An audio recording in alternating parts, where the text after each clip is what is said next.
Оройн үзэгчдээ чухлыг шударгаар шуурх авраатай оргилцэг мэдээллийн хөтөлбөрийн 21 цагийн мэдээллийг үзэгч та бүхэнд хүргэх бэлэн боллоо. Нүүн дардуулсан хөрөнгө орлогоо 12 дугаар сарын 31-ний дотор мэдүүлбэл хуулийн хариуцлага хүлээхгүй. Авилгатай тэмцэх газрын мэргэжилтнүүд манай аймагт ажиллалаа. Технологийн сургуулийн Эрдмийн баяр Эрдэмтний өдөр хүндэтгэлийн арга хэмжээ боллоо. Эдгээр болоод бусад мэдээллийн дэлгэрэнгүй одоо үзэгч та бүхэнд хүргэх бэлэн боллоо. Мэдээллийн хөтөлбөрийн түнш Метро Экспресс. Аймгийн эрдэнэ төлөөлөгчдийн хурлын ээлжид 25 дугаар хуралдаан боллоо. Дээрх хуралдааны эхэнд аймгийн хэмжээнд гэмт хэрэгээс урьдчилан сэргийлэх болон нийгмийн дэг журам, сахилах хариуцлагыг сайжруулах талаар баримтлах бодлогын хэрэгжилтийн явцыг хэлэлцэж хангалттай гэж дүгнсэн байна. Завг хуралдаанаар аймгийн хэмжээнд гэмт хэрэгээс урьдчилан сэргийлэх болон нийгмийн дэг журам, сахилах хариуцлагыг сайжруулах талаар баримтлах бодлогын хэрэгжилт, аймгийн залуучуудын хөгжлийн хөтөлбөр хэрэгжүүлэх арга хэмжээний төлөвлөгөө батлах тухай, барилга угсралтын үйл ажиллагаанд хөдөлмөрийн аюулгүй байдал, эрүүл ахуйн шаардлага хангах асуудлыг зохицуулах нийтлэг журам батлах тухай, орон сууцны 7 дугаар хорооллын хэсэгчилсэн ерөнхий төлөвлөгөөний тодтгол батлах тухай гэсэн 4 асуудал хэлэлцлээ. Аймгийн хэмжээнд гэмт хэрэгээс урьдчилан сэргийлэх болон нийгмийн дэг журам, сахилах хариуцлагыг сайжруулах талаар баримтлах бодлогыг өнгөрсөн онд баталсан. За энэ нь 4 бүлэг 40 залттай бөгөөд 2017 он хүртэл хэрэгжинэ. Хөтөлбөр хэрэгжснээр танхаа, хулгай, булаах, дээрэмдэх зэрэг гэмт хэрэг тус буурсан үзүүлэлттэй гарсан гэж засаг дарга дангаас өрн илтгэлтэй онцлолоо. Засаг дарга түүний хамгааллын газрын зүгээс хөтөлбөрийг 2017 он хүртэл амжилттай хэрэгжүүлэхэд шаардлагатай хэд хэдэн ажлыг нэрлсэн юм. За одоогоор хотын камерын нэгдсэн хяналтад 180 гаруй камер ажиллаж байгааг 300 болгох хэрэгтэй. За түүнчлэн жаргаланд суманд болон Эрдэнэ пулганы автозамд хяналтын пост байгуулах шаардлагатайг онцлолоо. Бас аймгийн цагдаагийн газрын замын цагдаагийн засгийн зохицуулагчийн тоог нэмэгдүүлэх хэрэгцээ байгаа гэжээ. Түүнээс гадна олон нийтийн цагдаагийн албаагчид ажиллуулж эхэлсэн нь үр дүнгээ өгч байгаа гэлээ. Тиймээс олон нийтийн цагдаагийн орон тоог нэмэгдүүлж замын хөдөлгөөний аюулгүй байдлыг хангахад тэднийг оролцуулах саналыг холбогдох байгууллагаас нь дэвшүүлсэн. Цаашд энэхүү бодлогын хэрэгжилтийг бүрэн хангах, гэмт хэрэгээс урьдчилан сэргийлэх, шалтгаан нөхцөлийг арилгах чиглэлээр шаардлагатай дараах ажлуудыг хэрэгжүүлэхээр төлөвлөж байна. Үүнд Орхон аймагт сүүлийн жилүүдэд тээврийн гэрчлийн тоо болон дамжин өгөх тээврийн гэрчлийн тоо нэмж байгаагаас хөдөлгөөний нэгтрэл, замын ачаал харьцангуй ихсэж байгаа бөгөөд замын нэг зохицуулагчид ноогдох тээврийн гэрчлийн тоо стандартаас 4-5 дахин их байгаа тул хяналт тавихад хүндрэлтэй байна. Ийм цагдаагийн газрын замын цагдаагийн зайлшгүй шаардлагатай байгаа 8 зохицуулагч, байцаагчийн оронтой салингийн асуудлыг шийдвэрлэх. Хууль зүйн сайдын шийдвэрийн дагуу олон нийтийн цагдаа хөдөлгөөний аюулгүй байдлыг хангах чиглэлээр ажиллах боломжтой болсонтой холбогдуулан олон нийтийн цагдааг нэмж ажиллуулах. За дээр хөтөлбөрийн биелэлтэд аймгийн иргэдийн төлөөлөгчдийн хурлын эрх зүйн нутгийн удирдлагын хөгжлийн хороо хяналт тавьж хангалттай гэсэн үнэлгээ өгсөн байна. Харин хурлын уралдаанд оролцсон төлөөлөгчид хэд хэдэн асуудлаар санал шүүмжлэл хэлсэн. Тодорхойлбол хотын хэмжээнд ажиллаж буй камеруудын зарим нь үзэгдэх орчин хязгаарлагдмал хэсэгт байрлаж байгааг шүүмжилсэн. Тиймээс хотын камерын нэгдсэн хяналтын ашиглалтын менежментийг боловсруулах шаардлагатай гэлээ. Мөн гэмт хэрэгээс урьдчилан сэргийлэх ажилд зарцуулах төсвийн хэмжээг нэмэгдүүлэх, эрх зүйн боловсрал олох чиглэлийн ажлыг идэвхжүүлэх хэрэгтэйг онцолсон. За түүнчлэн гэр бүлийн хүчирхийлэлд өртсөн иргэдийг хамгаалах байрны хүчин чадал, санхүүжилтийг нэмэгдүүлэх, сургуулийн орчинд хүүхдийг аливаа осол гэмтэлт өртгөөс урьдчилан сэргийлэх бүтээн байгуулалтыг түргэвчлэх талаар олон санал гарсан.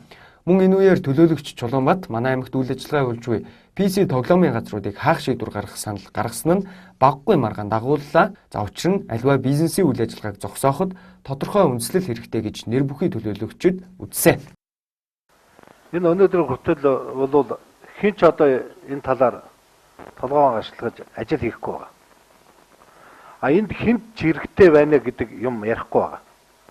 Энэ бол 16 юм уу 16 гэр бүлд хэрэгтэй асуудал байна. Өнөөдөр энэ 16 гэр бол энэ хүүхдүүдээр одоо мөнгө олдог асуудлыг зогсоох хэрэгтэй, татгалзах хэрэгтэй шүү дээ. Өөр мөнгө олдог зөндөө одоо амьдрах арга байна. Энд бид хэлж шүү дээ. Энэний оронд дэлгүүрээ ажиллуулаа. Сая яг өрөөсөө шууд хаана хаахгүйгээ санал хураалгыг хэрэг бидний сая жоохон эсэргүүцэл үзүүлээ шүү дээ. Бид эсэргүүцэхдээ ажлын албаны тайлбарлсан одоо бидний яриад байгаа ажлын албанаас тайлбарлах шүү дээ. Яг энэ бас зураг зэрэгээр нь явъя. Тэгээ эргээ дараагийн хурлаараа л ороод ирчих. Тэгэхээр энэ одоо санал хураалгах ямар шаардлага байхгүй. Тэгэхээр нийгмийн хор уршиг тэр талаас нь хараад байгаа. монголчуудын одоо цаашдаа тэр эрүүл их аж төрөх тэр талаас нь ялангуяа өсвөр үеийнх шүү дээ. Бид нар бол ус яах вэ гэсэн. Гэтэ тэр талаас нь бол дэмжих зүйтэй байгаа. Харин зөвхөн процедурын хувьд бол ярих хэрэгтэй хоо. Тэр яг үндэ одоо гаргах юм уу? Засаг даргад одоо тэр зөөж тэр даалгавар маалгавар өгөөд ингэж ажиллах уу? Энэ бол дараагийн асуудал. Ер нь бол судалгаа хийгээ цаашдаа Эрдэнэтэд энэ PC тоглоомын энийг олон эцэг хүлээж байгаа шүү бас. Олон эцэг хүүхдүүдийн хараа санаа зовж байгаа. Энэ чинь бас цаана нийгмийн харилцаа байгаа байхгүй. Ганцхан хүүхд өөрөө биш. Эцэг их тэгээ заана одоо бүрээр төрийн ажилтан хүрт амрагдана. Одоо жишээ баасанчуудаар санаа зовоод сууж байгаа мэдээж бас. Сумын эсрэгийн хувьд бол.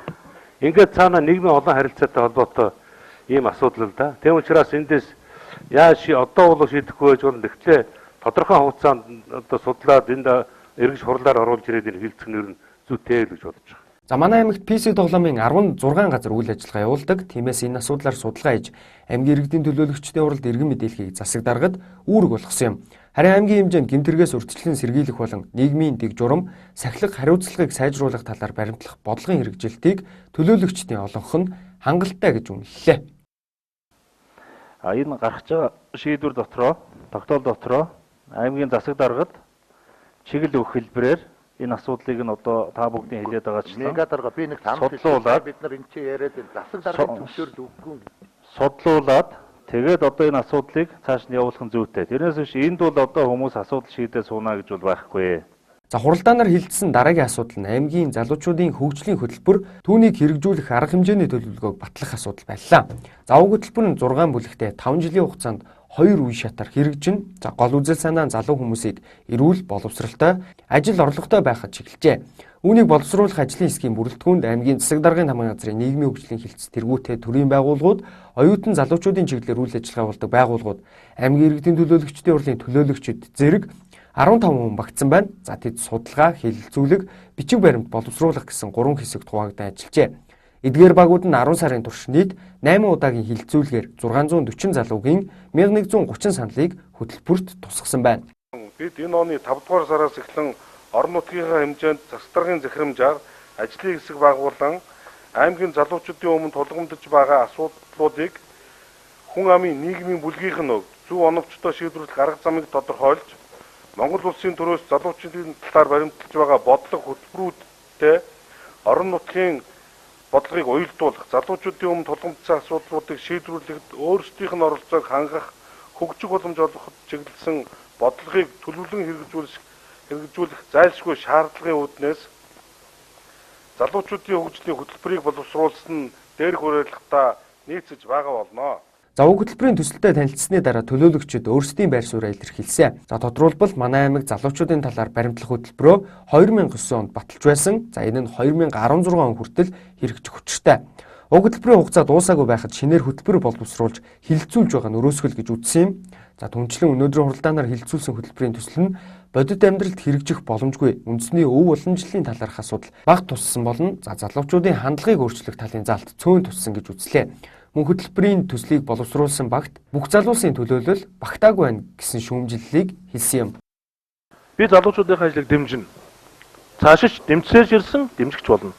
Гэхдээ энэ удаад бид миний хувьд нийтлэг хэрэгшгийг харж олон залуучуудын өмнөөс бас хойшлуулах саналыг оруулж байна. Ахиж бид сайн боловсруулах ёстой. Ажлын хэсгийг ахиж өргөтгөж бүрдүүлэх хэрэгтэй. Олон залуучуудын санал онолыг энд шигдэх ёстой. Хөрсөн дээр буусан хөтөлбөр бас төлөвлөгөөг боловсруулж ажиллах ёстой гэж бодож байна. Тэгэхээр энэ тал дээр бол төлөөлөгчийн хувьд саналаа бас хилдгийн хувьд бол энэ тал дээр бол одоо ямар ч тохиолдолд залуучуудаа одоо дэмжихэд бэлэн байна. За тэгээд энэ хөтөлбөрийн тухайд бол тэгээд манай төлөөлөгч нар санал бодлоо уралдуулах бах. За ер нь бол хөтөлбөр бол байх ёстой үг бол байх ёстой. Дэмжих ёстой үг бол дэмжих ёстой. За шийдлээ ямар хөө байдлаар хизээ яах вэ гэдэг нь бол бас ярилцж байгаа шийдэх асуудал л гэсэн юм байр суурь. Энэ сайхан залуучуудыг ийм байдалтай уралдуулж баахан уралдуулчаад эцсийн үр дүнгөө харагдах юм байхгүй орчинд үүсэж байгаа нэ оруулж иж байгаа нэ юу ч нийгмийнх айгүй муу байна. Энэ дээр бол харамсаж байна би. Энэ урд хөтөлбөрүүдийн энэ залуучуудаа танилцуулаад Энэ дээр яах вэ хүү дараагийн жилээс нь яах вэ хүү гэдэг ингээ асуудлуудаа шийдээд ороод ирсэн бол арай эдгээр чи өөр юм бариад ороод ирнэ шүү дээ. Арай өөр юм сэтгэхэд ороод ирнэ. Байх ёстой ажлуудаа хийгээд яваад. Ийм л байна. Санал бол бус төлөөлөгчтэй нэгэн адил байна. Мэдээж алдаа дутагдaltaй юм байгаа. Энэ чи одоо ийм 3 зорилтоор биш бүр энэ чи өшөө их задгаа олон байсан шүү дээ. Нийгмийн хөгжлийн хороогоор оруулсан Ганбат төлөөлөх саналаа хэлсэн Бадзяа Эрдэнэт дарга нь ирсэн бусд нь байхгүй. Нийгмийн хөгжлийн хороо 5 хүнтэй 2 л хүн ирсэн. Бид нар өөрсдөө ингэж юмд хандж байгаа шүү. Одоо энэ залуучууд харж байгаа аймгийн иргэдийн урал хичнээн төлөөлөгчтэй хуралдаж. Бид нараас өөрсдөө ч гэсэн бас бодох шүү дээ. Тиймээс 2009 онд батлагдсан залуучуудын талаар хэрэгжүүлэх хөтөлбөрийн хэрэгжилтийн үр дүнг дүгнэхээр боллоо. За үүний дараа өнөөдрийн хуралдаанаар хилцсэн аймгийн залуучуудын хөгжлийн хөтөлбөр түүнийг хэрэгжүүлэх арга хэмжээний төлөвлөгөөг аймгийн иргэдийн төлөөлөгчдийн хурлын тэргүүлэгчдийн хуралдаанаар хилэлцэн батлахаар боллоо. Өдгөө 40 жилийн отоогоо залгаж байгаа Шагдрын отхон бэлгийн нэрэмжит технологийн сургууль нь Эрдмийн баяр Эрдэмтний өдөр арга хэмжээг зохион явуулдаг уламжлалтай. За харин энэ онд 40 жилийн ойн хүрээнд зохиогдож байгаа Эрдмийн баяр Эрдэмтний өдөр арга хэмжээнд шинжлэх ухаан технологийн сургуулийн профессор, шинжлэх ухааны доктор профессор Цэвэний Нанзад гэх эрхэм хүнийг онцолж түүний бүтээсэн ном сурах бичиг гарын авалгаар үзэсгэлэн дэлгэж хүндэтгэлийн арга хэмжээг зохион байгууллаа. Шинжлэх ухаан технологийн сургуулийн харьяа Эрдэнэ төлбөр хязгаарлагдмал хариуцлагатай компани дэргэдэх Шагдрын отхон бэлгийн нэрэмжит технологийн сургуулийн 40 жилийн ойн баярын арга хэмжээ өнөөдөр эхэлж байна. 40 жилийн ойн хүрээнд зохиогдож буй Эрдмийн баяр Эрдэмтний өдөр арга хэмжээнд шинжлэх ухаан технологийн сургуулийн профессор, шинжлэх ухааны доктор профессор Цэвэний Нанзад багшийг онцлон оролцуулж хүндэтгэлийн арга хэмжээг зохион байгууллаа. Монголын уул уурхайн салбарын чадварлаг боловсон хүчнийг бэлтгэн гаргадаг шинжлэх ухаан технологийн сургуульд 33 дахь жилдээ ажиллаж байгаа Шагдрын отхон бэлгийн нэрэмжит технологийн сургуультай 20 гаруй жил хамтран тус сургуулийн зөвлөх профессороор ажилладаг Цэвэний Нанзад гэх эрхэм хүний уул уурхайн салбарт бэлтгэн гаргасан багш боловсон хүчин оюуны хөрөнгө оруулалт өнөөгийн уул уурхайн салбарын хөгжил цэцэглэлтийг тодорхойлж яваа гэж үзэж байна. Тэрээр энэ хугацаанд 30 гаруй судалгаа шинжилгээний ажил турвиж үйлдвэрт нэвтрүүлээд байгаа юм. Түүнчлэн Монгол улсын уул уурхайн салбарын цаашдын хөгжлийг ийхүү дүгнэж байна. Ер нь манай Монгол улсын уул уурхайн салбар бол ирээдүйтэй. Манай Монгол улсын эдийн засгийг бол одоо ивент тэтгэгч гол салбар. Манай Монгол улсын одоо газрын доор бол одоо хэдэн сая зуун жилээрээ идээд дуусгах арга их баялаг байгаа шүү дээ. Та байж байгаа. Тэгвэл өнөөдрийн байдлаар одоо хэлэхэд Монгол улсын газар нутгийн 18-19% нь бол одоо геолог хаалт ажил хийгдсэн байдаг гэж үздэг. Энэ одоо зөвхөн 18-9% л геолог ажил хийгдсэн. Гэвтэл одоо 173 тэрбум тонн нүүрс байх жишээний. Гэх мэтчлэгээр манай Монгол улсын газрын доор бол одоо алт, зэс, төмрийн хөдөр тэгээд одоо шатдаг занар энэ төр тэгээд газрын тос гэдэг ер нь ашигт малууд маш их байгаа. Тийм учраас уул уурхайн салбар бол Монгол улсад маш одоо чухал салбар. Цаашдаа манай орныг бол маш өндөр түвшинд хөгжүүлнэ. Монгол улсын газрын доор байгаа энэ их баялаг бол дэлхийд үнцэнд орох ийм ирээдүйтэй юм одоо зүйл байгаамаа. Тэгвэл яг өөрийн ганц 1-2 жилдээ бол бас дэлхийн зах зээл дээр бол ер нь уул уурхайн бүтээгдэхүүн үн бол байга хэлбэлзэж хөдөлж байдаг л да нэг ийм үе таарж байгаа. Тийм учраас манай энд бол одоо бид нэг тийм одоо сөрөг хандлага бол хандах хэрэг байхгүй. Уул уурхайн салбар бол тэргүй ирээдүйтэй бид бүгдийг бол одоо сайхан амьдруулах ийм салбар, ирээдүйтэй салбар. Энд бол одоо харин манай өнөөдрийн сайхан уурхаачид одоо уул уурхай мэргэжлээс суралцж байгаа оюутнууд ирээдүйд одоо уул уурхай мэргэжлийг сонгох гэж байгаа хойч үед маань одоо бодож алмаарах юм байхгүй. Уул уурхай руу одоо шууд сэтгэл шулууд нь энэ мэргэжлийг сайхан эзэмшиж эх орныхаа уул уурхай салбарт бол өр бүтээлтэй ажлын өндөр амжилттай сайхан ажиллах ийм ирээд бол бид нар бүрэн байна гэж. Шинжлэх ухаан технологийн сургуулийн профессор, шинжлэх ухааны доктор профессор Цэвэний Нанзад багшийн бэлтгэсэн шавнараас өдгөө Эрдэнэ төлбөр хязгаарлагдмал хариуцлагатай компани өөрөг хүндтэй албыг хашиж яваа хүмүүс сөөнгүй байгаагаас дурдвал Эрдэнэ төлбөр хязгаарлагдмал хариуцлагатай компани ерөнхий захирал Даваас өрн технологийн сургуулийн захирал Эрдэнэт технологийн сургуулийн сургалт эрхэлсэн дэд захирал Сүхэ гэх зэрэг олон хүнийг нэрлэж байна. Өнөөдрийн хийж байгаа энэ хүмүүс маань бол одоо Оросын албаны улсын одоо байгалийн шинжлэх ухааны академи шүүн, Монголын одоо шинжлэх ухааны баг чуулганы академи гишүүн хүн, шинжлэх ухааны доктор профессор юм. Ерөнхийдөө энэ хүн бол Монголдо бол анхдагч одоо 7-8 доктор удирдах хамгаалуулсан хүн багш шиг өрн байхгүй.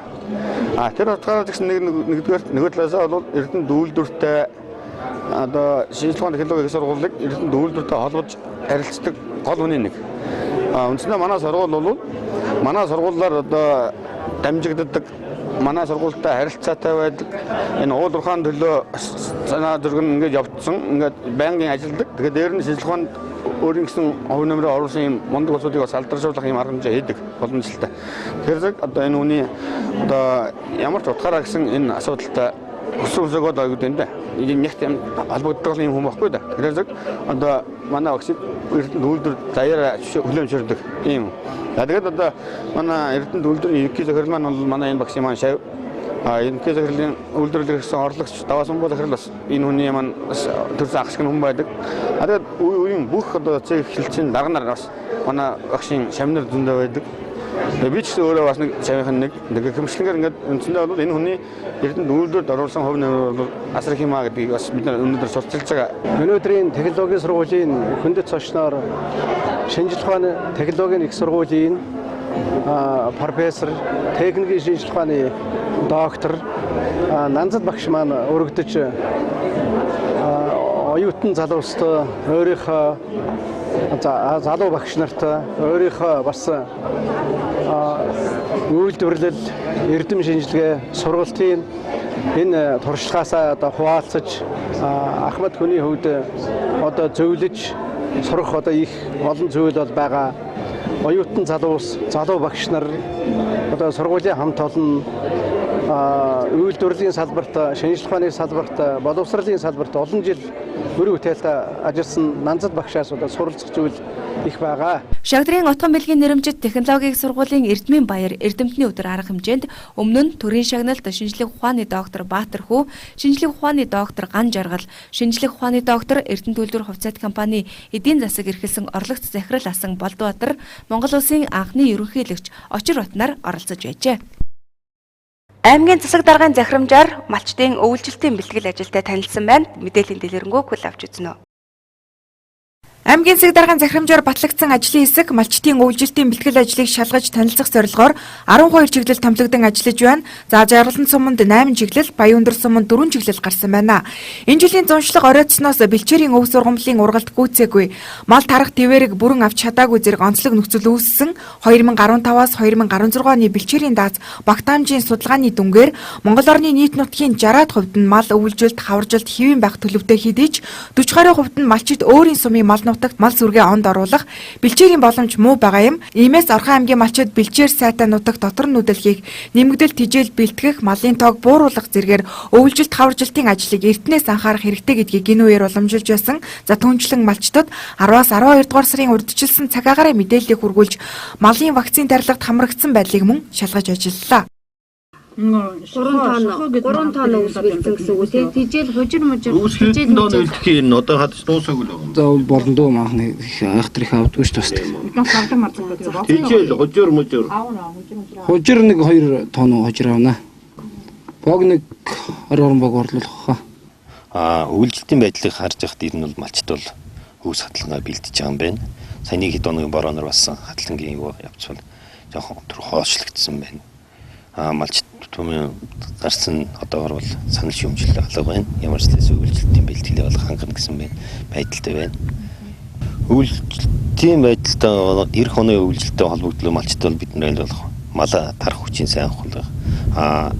Өвлийг давхаргүй малуудыг одооноос нь ядалгаанд өөрийн хэрэгцээнд бэлтгэж авах мөн махны үйлдвэрний нийлүүд талаар бид нэр өнгөрсөн 8 сард бас 9 чиглэлд ажлын хэсэг явж ажилласан. Энэ дээр бол нэлийн юм малчд зөвлөгөө гарын авалга тараасан. Үүний дагуу малчд бол тэрийг хэрэгжүүлж байгаа юм байна. Ер нь бол мал бол нэлээд ядална гэсэн байдалтай байгаа. Аймгийн хэмжээний 123,207 малтай. Үүний дагуу бол одоо энд 12 чиглэлд явсан урьдчилсан байдлаар одоо малчд бол хэр зэрэг малаа ядалгаанд хэрэглэх махны үйлдвэр хэр зэрэг тушаах хөөс хадлага хэр зэрэг хурааж авсан бэлтгэсэн давс хужирын хэмжээ бол наривчлал нь бол нэгдсэн дүнгээр гарна. Одоо юм бодлоо бий байна. Ингээд хөдийг нэг чиглэлд бол явж байгаа. Бэлдсэн авсан. 6 бортер өвс авсан. Тэгээ одоо бас дахиж авам гэж байж л. Нэг 207 мал өвлчин дөө. Нах. Өөр ингэсэн. Зуншлагчтэй 8 сараас хойшлох гайгүй боллоо зуншлах болж штэ. гам болоод үгүйс. Тэгээд одоо бол гайгүй болж байна дөө. Таргууч гайгүй авсан. Мал эмнэлгийн урьдчилан сэргийлэх арга хэмжээнд одоо хавар намрын улиралд вакцины тарилганууд байгаа. Тэгээд тэрэн дээр бом дуутыг бол хавар хийсэн. Одоо энэ намар болохоор цусан халдварт бруцеллозын вакцинууд хийгдэж байгаа. Тэгээд манай Орхон аймгийн одоо энэ манай энэ чиглэлийн айлууд бол намрынхаа вакцины тарилганд малчид бол хамрагдсан. Тэгээ үс садлангаа одоо бол тэгээд цаг үүтрэхлээр өвлжөндөө яг ингээ ороход бэлэн болсон байж байгаа. Тий. Одоо малыг хамгийн гол нь одоо тарах хүчин тогтоох. Тий. Тэгээд бэлтгэл ажлаа ингээд хангацсан байж байна. Орхон аймгийн хэмжээнд 700 гаруй малчин өрөх бие малчдын тухайд борлуулалтын тал дээр анхаарч өгөх саналаа илэрхийлж байлаа. Цаг агарын төлбөр өвлийн дунд саруудад ихэнх нутгуудад мал өвлжилт хаваржилт хүндрэх нөхцөл бүрдэж болжгүй байна. За иймээс хадлан тижэл бэлтгэх, отор нүүдэл хийх, нэмэгдэл тижэл бэлтгэх зэрэг ажлыг цас орж цасан бүрхүүл тогтоох, эрс хүйтрэхээс өмнө зохион байгуулах шаардлагатай гэдгийг зөвлөж байна.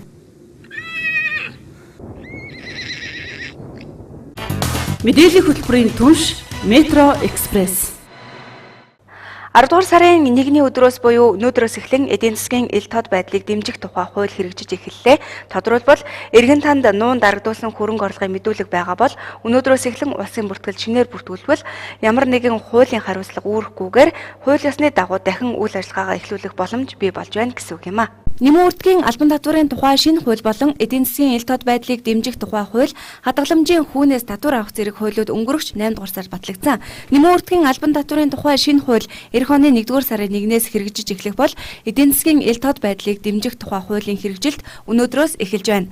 Энэ хуулиар иргэд аж ахуй нэгж байгууллагууд нуун дарагдуулсан орлого, үл хөдлөх хөрөнгөө ил тод болгон шинээр бүртгүүлсэн тохиолдолд иргэн хуулийн этгээдэд хуулийн арга хэмжээ авахгүйгээр өршөөгдөх боломжтой болох юм. Эдийн засгийн ил байдлыг дэмжих тухай хууль гэдэг энэ 10 сарын 1-ээс одоо хэрэгжиж эхэлнэ. Энэ болохоор яг хуулийн гол зорилго нь юу гэхээр хувь хүн хуулийн этгээд бусдын нэр дээр бүртгүүлсэн буюу нуун дарагдуулсан өөрийн өмчлөлийн хөдлөх болон үйл хөдлөх хөрөнгө төлөвтэй адилдах бусад орлого, олсон орлого үзүүлсэн үйлчилгээгээ ил тод болгож үнэн зөвөр шударгаар гаргаж санхүүгийн болоод нийгмийн даатгалын тайланд тусгаж шинээр тайлагнсан буюу бас гайлын байгууллагад нөхөн мэдүүлсэн улсын бүртгэлд шинээр бүртгүүлсэн бол энэ үйл ажиллагаа энэ хувь хүний хууль этгээдийн үзүүлсэн тохиолдолд тэдгээрийн хууль заасан хариуцлага болон албан татвараас нэг удаа чөлөөлнө гэсэн ийм хууль баг.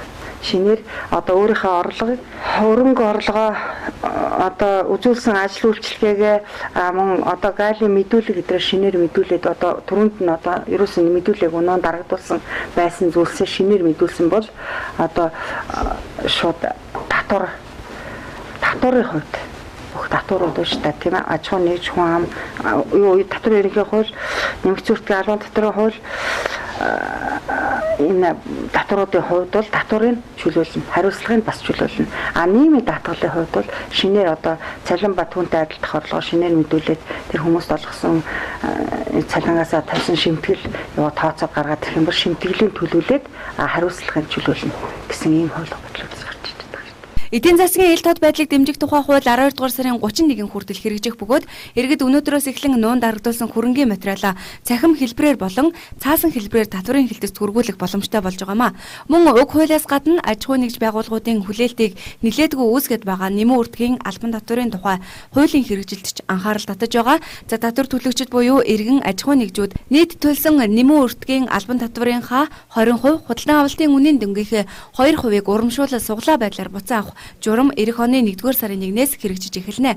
За нэг үгээр хэлбэл иргэнтэй худалдан авч байгаа бараа бүтээгдэхүүн бүрийнхээ төлбөрийн баримтаа цуглуулж нэмэн үртгийн албан татварын шимтгэл болох 20%-ийг ямар нэгэн хэлбэрээр буцаа авч боломжтой болж байгаа юм. Харин уг хуулинд зөвхөн нэмэн үртгийн албан татвар төлөгч аж ахуй нэгж байгууллага хамрагдана гэж заасан бөгөөд нэмэн үртгийн албан татвар төлдөггүй эмнэлэг сургууль, боловсрол, шашны зэрэг байгууллагуудад хамаарахгүй. Тиймээс иргэд 2016 оны 1-р сарын 1-ээс эхлэн худалдан авсан бараа бүтээгдэхүүн болон үйлчилгээнийхээ төлбөрийн баримтыг хадгалж авах хэрэгтэй. Түүнчлэн хууль хэрэгжиж эхэлснээс хойш тухайн сарын нэмэн үртгийн албан татварын буцаан олголт авах хүсэлтэд дараа сарын 10-ны дотор багтаан өөрийн харьяа татварын хэлтэст хүргүүлснээр тухайн он төлсөн татварынхаа нийт буцаан олголтыг эх жилийн эхний хагастай багтаан авах боломжтой гэсэн үг юм а. За харин хадгаламжийн хүүгээс татвар ногдуулах тухай хуулийг хэрэгжүүлэх талаар ямар нэгэн чиглэл, журам хараахан ирээгүй байгаа гэдгийг аймгийн татварын хэлцээс мэдээлж байна. Ард түмний хайрлын намын дарга Гүндлэгийн уриалгаар Баянбулаг багийн зээлийн нутаг дэвсгэрт газар авна гэж гэр майхан барьсан иргэдэг өнгөрсөн 9-р сарын 30-нд алтан нүүлгэх ажиллагааг зохион байгууллаа. За энэ үеэр тухайн иргэд болон цагдаа онцгой байдлын газрын алба хаагчдын дунд ямар нэгэн үл ойлголцол үүсээгүй байна. За алтан нүүлгэх ажиллагааг засаг даргын захирамжийн дагуу аймгийн цагдаагийн газар онцгой байдлын газрын алба хаагчид гүйцэтгсэн. Энэ үеэр иргэд ямар нэгэн эсэргүүцэл үзүүлээгүй. Өөрөөр хэлбэл хууль хяналтын байгууллагын алба хаагчид болон иргэдийн хооронд ямар нэгэн үл ойлголцол үүсээгүй гэсэн үг. За учир нь алтан нүүлгэлт явуулсан 9-р сарын 30-ны өдөр засаг дарга түүний тамгын газрын холбогдох албан тушаалтнууд болон Баянбулаг багийн зээлийн нутаг дэвсгэрт гэр майхан бариад байсан иргэдийн төлөөлөл хилцээр хийж зөвшөлтсөлд хүрсэнг нь за үүний дагуу тодорхой тооны хүмүүс гэр барьсан газраа сайн дураараа чөлөөлсөн. Газар алтан чөлөөлөх ажиллагаанд шаардлагадах зарлыг засаг даргын тамгын газраас гаргасан байна. За уг хөрөнгөөр тухайн иргэдийн гэрийг ачих автомашин ажиллуулсан. Цагдаагийн газрын албаагчид буулгасан гэрүүдэд иргэдийн хаягаар хүргэж өгсөн байна. За гэхдээ зарим иргэд зөвшөлтсөлд хүрээгүй гэж үзэж байсан юм. Тэдний хувьд алтан нүүлгэлтэд эсэргүүцэл үзүүлээгүй боловч үргэлжлүүлэн тэмцэнэ гэж мэдэгдэж байлаа. Шийдвэр маань бол одоо үндсэндээ 5 сая утгыг нь бол хэлээд өгчлээ тий. Энэ цагдаагийн байгууллагын шийдвэрийг гүйцэтгэх хуулиндаа бол тийм заалттай. За энэ албан нүүлгэх шийдвэрийг гүйцэтгэх цагдаагийн байгууллага үндсэндээ хэв журам олон нийтийн аюулгүй байдлыг хангах чиглэлээр энд байгаа иргэдийн болон эд хөрөнгийг хамгаалах чиглэлээр өөрөг гүйцэтгэнэ. За та бүхэн бол одоо энэ албан мэдээллийн захирамжийн хэрэгжилтийг бол хангах хэрэгжүүлэх ийм шийдвэр гарсан байна гэдгийг та бүхэнд бол урдчилж мэдэгдэж байгаамаа. Ардын төгөл байгуулах тэр ногоон бүлэмж энд юм байгуулаад хэн тэрийг арчлах юм? Тэр бол хуудлаа. Ард түмний амьдралуудад тэгэхээр эдийн засаг байна уу? Байхгүй. Гэхдээ энэ ард түмд гэснээр усан дорхноо зүгээр нэг газар аваад хэн хаана ямар газрууд ингээд авчих юм бахан тэр газар аваад ингээд амь амьдрал залгуулах л та. Эзэнгүй байгаа гэрүү чи холилддгүй мүү? Юмнууд нь тэрийг яг яаж хамгаалах гэж байгаа? Тэгээд дээрэс нь бид нар хаос юм уу эсвэл ямарваа тодорхой хэмжээгээр бид нар байшин барилга бариагүй шүү дээ. Зүгээр л нэг Монголынхаа үндэснийхээ гэрээг л тавьсан байж байгаа тийм үү. Тийм учраас яагаад энэ хүмүүс чинь хэрвээ тийм юм бол тэртээ түргөө бүр барьсан байшин хүртэл буулгадаггүй ээжэж яагаад энийг хитгэн ширхэг гэрээг ингэж буулгая барья гэд бүр ингэж. За энэ үйл явдлыг эхлүүлсэн ард түмний хайрлын намын дарга Гүндалай албатан буулгалтын үеэр нийслэлд байсан байна. За тэрээр тухайн өдөр Игэл телевизийн иргэний мэдээ хөтөлбөрт бүгд найрамдах намын дарга Жаргал сайхантай хамт зочноор оролцож манай аймагт үүсэж байгаа нөхцөл байдлын талаар байр суурьаа илэрхийлжээ. За тухайн нэвтрүүлэгт оролцох үедээ ард түмний хайрлын намын дарга Гүндалагийн гаргасан үйлдэл нь олон нийтийн дунд шууган тариад байгаа юм. Их байна л да. Одоо манай Гүндалаа манай тэр жижигхэн юмнуудыг аваад энийг би шийдэх гэж байгаа гэж жижигхэн бүгд идэг. Яг жинхэнэ утгаараа ингэ чөлөөлж айлчих юм. Энийг тэхгүй тулд ингэ нэг бариад хазаарлаад байж байгаа. Тэгээ хэдий болтол барих уу гэдэг асуудал бас их хүнд болно. Хэдий болтол барих уу. Сонгуул ойртож байгаа учраас сонгуулаар энэ асуудлыг тавьчих юм бол арц намын нэр хүндэнд муухай. Тийм биз? За яг тэгээд одоо нэг улс төр хийдэг нэг аргатай болсон усуд их байна л да. Одоо манай Гүндалаа манай энэ тэр жижигхэн юмнуудыг аваад энийг би шийдэх гэж байгаа гэж жижигхэн бүгд идэг. Би ингэж харсан жаргалсан чамдаа ойртох нь энэ чи тэрийн нүүр царайр нь ямар ширхүү юм болдоо л гэж батсан. Би арай чамаас би царайлаг өрөөгүй ямар шинж төргийн хүмүүсийн олон түмэн хараасаа л гэж ингэж одоо төсөөгөө би нэг арай нэг цаг дуусгаад яг тэр хоёулын зэрэг аваад тэгэхээр нэг үсэн шоудаа дуусгачих. Тэгээ нүүрээ хараадахын нүд хамар төсөө хөдөлтэй ч юм. Төсөө өдрөг бол дараа нь тусдан хоёрыг оруулах зүгээр юм байна. Тусдан бас нэг зэрэгцүүлээ тардаа бай тэрийг тусдан хоёр нэг цагийг өгсөн дээр юм байна. Тэгээд зэрэгцүүлээ тар ямар шиг хүмүүс вэ? Цогтой үйлдэл нь цагтаа үйлдэл нь маш буруу болчих. Яа нэг дор үйлдэл нь маш буруу болсон байна. Яг уу. Ер нь шинж тэмдэг нь ямар хүмүүс хүмүүжил хоёр өөр л дөө. Тэгээ хоёр өөр юм бодож суулаа. Тийм ээ унаа тэргэнд сууж маш хүнд нөхцөлд өнөөдөр амьдарцгааж байна. Тэгээ энэ асуудлыг бол өрөөсгөл шийдэх хэрэг байх л та. За яг вэ манай төрийн албан хаагчд бол албан тушаалаа ашиглаж юу ч байсан голохгүй авдгийг шүү дээ. Цаас нь баас боогоо тавьсан ч авахаа бодно. Хэрэггүй ч хэлсэн газар аавна, хэрэггүй ч хэлсэн юу яа. Дараа нь газрыг яах гэж байгаа. Зарчиндаа гэж бодож байгаа. За ямар ч тач манай аймгийн иргэд төр хууль ёсоо хүндэтгэж хүлээцтэй хандж чадлаа. Гэхдээ тодорхой тооны иргэд тухайн хэсэгт газар авах хүнслээ үргэлжлүүлэхээ мэдгдсэн. За харин иргэдэд худал мэдээлэл тарааж хууль бус үйлдэл төрхирсэн гүн далайд хариуцлага тооцоохоо холбогдох байгууллагаас нь мэдэгдээд байна. За түүний энэ үйлдэлд эрүүгийн хариуцлага тооцох эрх зүйн зохицуулалт байхгүй бөгөөд захиргааны хариуцлага тооцох ажээ.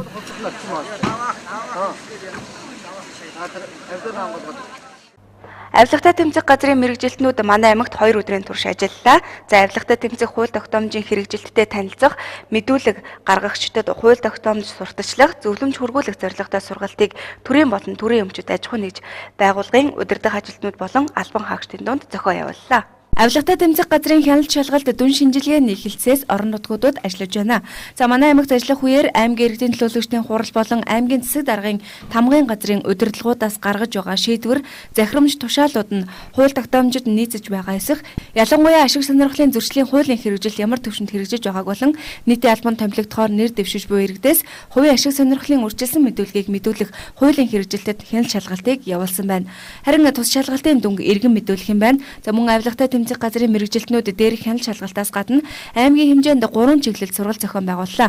Тодорхойлбол 1-р хувийн ашиг сонирхлын мэдүүлэг болон хөрөнгө оруулалтын мэдүүлэг гаргаж байгаа албан тушаалтнуудад чиглэсэн сургалт, 2-р тус мэдүүлгийг гаргадаг төрийн болон төрийн өмчөд байгууллага аж ахуйн нэгжийн удирдах албан тушаалтнуудад чиглэсэн сургалт, 3-р хөрөнгө оруулалтын мэдүүлгийг хүлээн авч хянаж хадгалах эрх бүхий албан тушаалтнуудын дунд хууль тогтоомжийг сурталчлах сургалтыг зохион байгууллаа. Сургалтын зорилго нь авилгын эсрэг хууль сонирхлын зөрчлийн хуулийн хэрэгжилт орон нутагт ямар байгааг тогтоох, хууль хэрэгжүүлэхэд тулгарч буй зөрчлүүд түүнчлэн хууль тогтоомжийг боловсронгуй болгоход оруулах санал санаачлагыг сонсоход оршиж байгааг хэллээ. За ер нь авилгын эсрэг хууль сонирхлын зөрчлийн хууль зааснаар бол улсын хэмжээнд одоо нийтдээ нэг 40 орчим мянган мэдүүлэг гаргагч нар мэдүүлгээ жил болгон шинжилээд гаргаад явдаг байгаа. За 2013 оноос эхлээд бол эдгээр мэдүүлэг гаргагч нараас мэдүүлгийн цахимаар авдаг болсон. Өмнө нь бол зөвхөн цаасан мэдүүлэг авдаг гэсэн. Одоо бол цахим системийг ашиглаад мэдүүлгээ тийм ээ одоо хилийн чандад байгаа дипломат төлөөлөгчийн газруудад, элчин сайдын яамдуудад ажиллаж байгаа хүмүүс хүртэл одоо мэдүүлгээ интернетийн орчин байгаа ямар л газар байна тэндээс тухайн мэдүүлэг гаргагч маань хуулийн хугацаанд мэдүүлэг гаргахын боломжтой болсон байна. За дээр нь нэмэт хэлэхэд 13 онд нөгөө сонирхлын зөрчлийн хууль батлагдсантай холбоотой би түрүү хэлсэн тийм ээ томилогдохоос өмнө хувийн ашиг сонирхлын зөрчил үүсээд байгаа мó үүсэхгүй байгаа мó гэдэг асуудлаар урьдчилан мэдүүлэг гэдэг зүйлийг нийтийн албан тушаалтнуудаас гаргуулж аваад хяндаг болсон. За цаашлаа томилогдсноос хойш хэрвээ сонирхлын зөрчилгүй томилгоо хийгдэн тийм ээ цаашлаа тухайн албан тушаалтан бол хувийн ашиг сонирхлын мэдүүлэг болон хөрөнгө оруулалтын мэдүүлгээ гаргаа явдаг болсон байна. За мөн дээр нь энэ сонирхлын зөрчлийн хууль батлагдсантай холбоотой бас нэг яригдаад байгаа асуудал бол тухайн үйл ажиллагаа, тухайн шийдвэрийг тийм ээ гаргахад оролцож байгаа, бэлтгэж байгаа түүнийхээ өмнө хэрвээ сонирхлын зөрчил үүсээд байгаа буюу үүсч болзошгүй тохиолдолд ашиг сонирхол үүсэж байна, эсвэл үүсэхгүй байна гэдгээрээ бас маягтын дагуу мэдээлэл тайлбарыг зах шатны байгууллагт нь гаргаад явдаг байгаа. Ерөнхийдөө энэ 3 чиглэлээр мэдүүлэг гаргагч маань ашиг сонирхлын асуудлаа, хөрөнгө оруулалтын мэдүүллийн асуудлаа, хувийн ашиг сонирхлын байдлаа мэдүүлдэг болсон гэсэн. Тэгээд үндсэндээ одоо 3 дахь жилдээ мэдүүлээд явж байна. За энэ ажил маань өшөө илүү цаашид өргөжөд явна гэсэн. За бид нар дээр нь бас нэг зүйлийг нэмж хэлэхэд сая өнгөрсөн онд Улсын их хурлын хууль зүйн байнгын оны энэ чиглэлийн хууль журамд өөрчлөлт ороод бид нар бас мэдүүлэг гаргагч нараасаа за мэдүүлгийг бүртгэдэг ажилтнуудаасаа ерөөсөн санал хүсэлтэн дээр үндэслээд за авилгад өртөх магадлал өндөртэй тийм ээ эрсдэл өндөртэй албан тушаалтан руугаа чиглүүлж энэ мэдүүлгийг гаргуулж авъя гэдэг үүднээс бас тогтоолдоо өөрчлөлт оруулсан байна. Өөрөөр хэлбэл одоо авилгад өртөх магадлал өндөртэй албан тушаалтан гэхээр бид нар эрсдлийн судалгаа жил болгон орон нутагт болон төрийн захиргааны, нутгийн захиргааны байгууллагуудад явуулдаг энэ судалгаан дээр үндэслээд одоо энэ хүнд авилга өгөх магадлал өндөр байна уу, бага байна уу гэдэг дээр үндэслээд мэдүүлгийг гаргуулж авъя гэдэг хязгаарыг хууль тогтоомжоор тогтоож өгсөн байгаа гэсэн үг.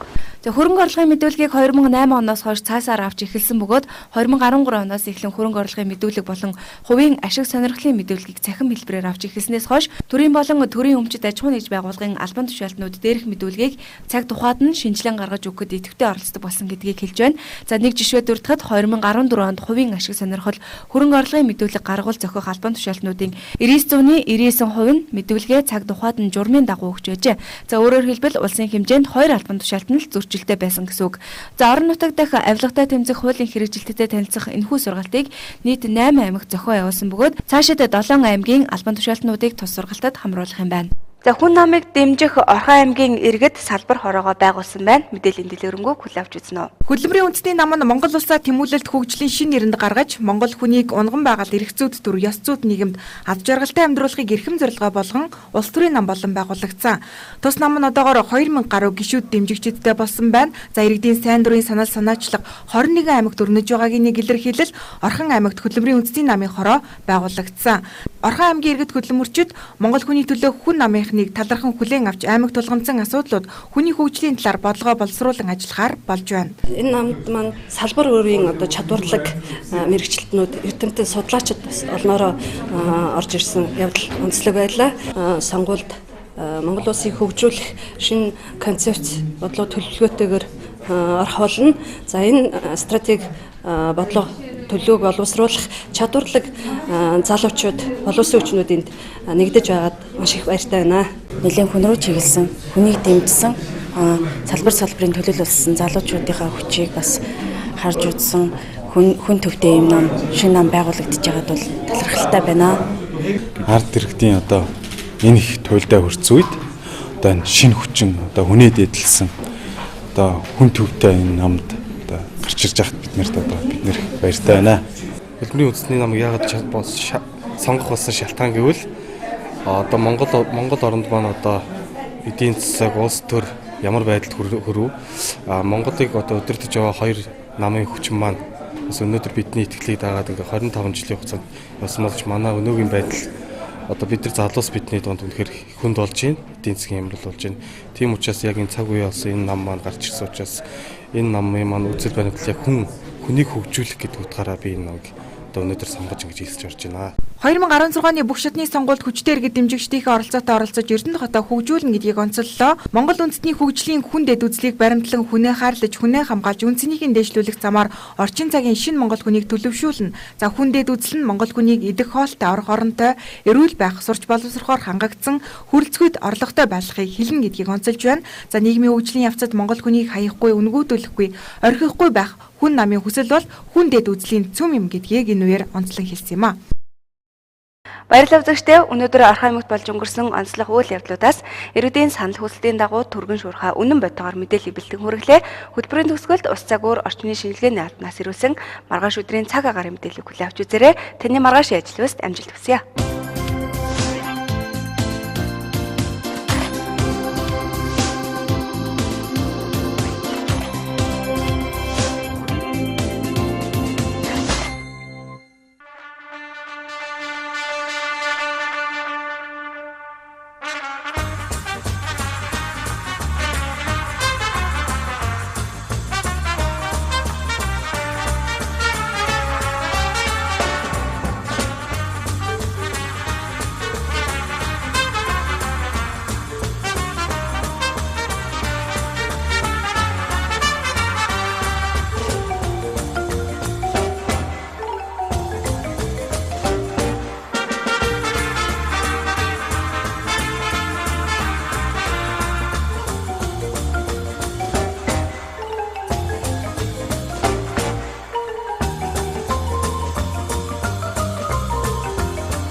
Метро экспресс хийм цэвэрлэгээ угаалгын мэргэжилтнүүд Баян худалдааны төвийн 2 давхурд шинэ салбараа нээлээ.